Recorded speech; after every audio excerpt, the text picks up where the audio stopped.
Eskom's exemption from reporting irregular, wasteful and fruitless expenditure and losses from criminal conduct has raised eyebrows. The Black Business Council is saying it's outraged at this decision. I just spoke a short while ago to COSATU as well, who've condemned this decision. Other political parties are saying this move is very concerning. Civil society also expressing its concern that the decision is setting a dangerous precedent. How is this irregular, wasteful and fruitless expenditure incurred? Well, let's speak to somebody who knows all about auditing. He's a lecturer at DUT in KwaZulu-Natal, Amos Zungu. Good afternoon, Manzini. Welcome to today, and thank you very much for your time this afternoon. From an auditing perspective, this declaration of or reporting of fruitless expenditure, wasteful expenditure, irregular expenditure surely promotes good governance and transparency. Why would a national treasurer decide that for 3 consecutive years, 3 consecutive financial years, from now to 2025, Eskom is exempt? What does this mean? Good day, Dan, to you and your viewers at home and wherever they are. I think, firstly, let me explain the PFMA as it speaks to irregular expenditure and fruitless and wasteful expenditure. 2 things that are important. Number 1, it says SOEs or state-owned entities must prevent, it says they must prevent irregular expenditure. It must prevent fruitless and wasteful expenditure. Number 2, it says if these are not prevented,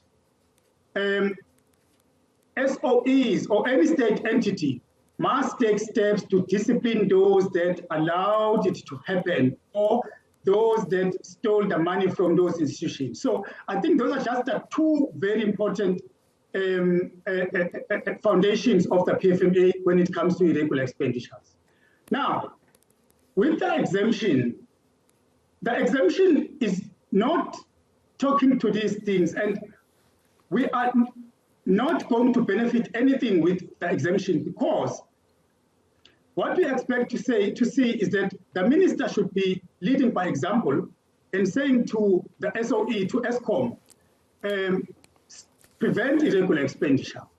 The minister should be leading by example and say to Eskom, all those that allowed irregular expenditure to happen must be punished. But now let's look at the intention of this exemption, perhaps from the point of view from what I've been reading from the National Treasury. It says Eskom is given an exemption because it must attract funding. Now, let's look at the context of it.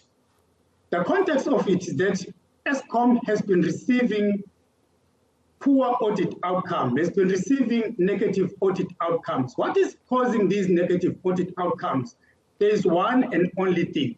It is the recording and identification of irregular expenditure. But the auditors are not saying, we qualify you because you've incurred this. They are saying, we qualify you because you cannot tell us, you cannot record, you cannot identify how much of fruitless and wasteful expenditure you've incurred. You cannot identify how much of irregular expenditure you've incurred. But I think the important thing also here is that Eskom is qualified because it cannot, the pervasiveness of the irregular expenditure is so huge that they themselves cannot record it. So now, if you exempt them, you are saying they must get a favorable audit opinion, but on the ground, they haven't fixed the internal control systems. Yeah. They haven't fixed the system of internal controls to prevent, and they actually haven't dealt with the people that are causing irregularities. Now, that's the point I was saying. If you haven't fixed anything, if you have not taken action where there has been irregular expenditure at Eskom, what would you hope to achieve with this exemption that might help the state-owned enterprise, the power utility, to avoid possible corruption? This exemption will not help South Africans, will not help communities. This exemption, what it means, you are deactivating accountability. That's all that it means. This exemption, it means Eskom has been allowed not to be accountable. You recall that Eskom is accountable to Parliament, through various committees such as POPA and portfolio committees, but of importance, it is accountable to us as citizens. So with this exemption, Eskom will not be accountable. But I think the important thing to note here is that the governance structures, the attention of the governance structures within the accountability ecosystem or value system, their attention will shy away from these irregularities because these matters are no longer a priority. They have been exempted. Which structure will look at the matter that has been exempted? The audit committees, the scopers, the portfolio committees, and everyone else. In fact, even the investigation agencies themselves, all of them, the SIUs, all of them, they all look at this thing because this thing has now been permitted.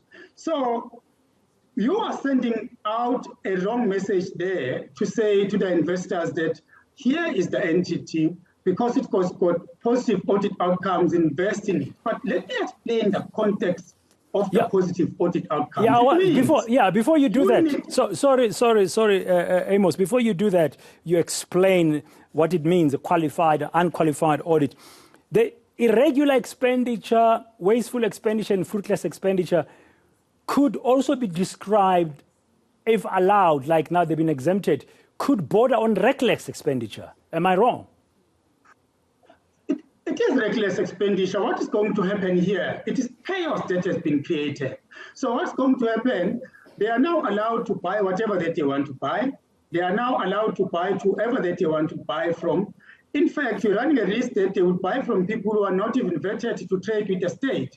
They will be buying from people that are not registered on the database of the state, people that are not tax compliant. But what it means that you can pay whoever, you can buy whatever, you can buy things that you don't need, and you are exempted from being accountable. That's what exactly it means. Okay. But let me come in there. Sorry, in the interest of time, let me come in there.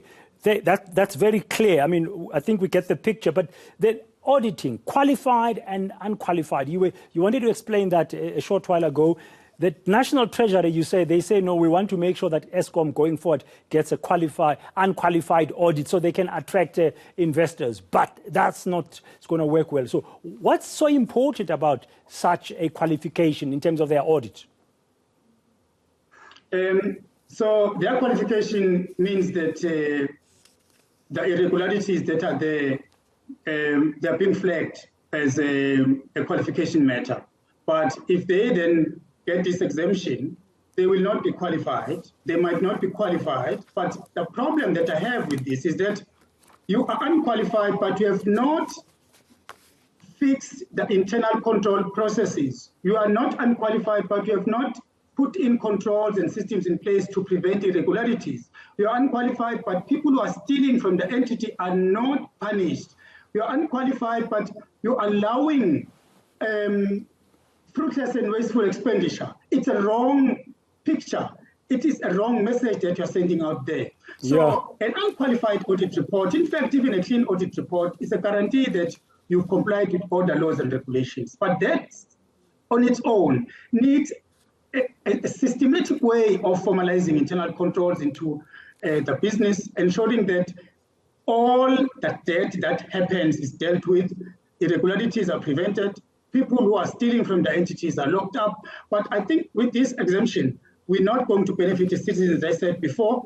If the entity gets additional funding as a result of a positive audit outcome because of this, it won't have an impact on the ground. Because remember, you will be getting funding, but you are still have not closed the tap on the people who are stealing. Okay. You will be getting additional funding, but you still have not dealt with the people who are stealing from that entity. I think that's a very important thing to highlight here, to say this particular exemption will not help the citizens. It is, I think, for me, a short term. It's not sustainable.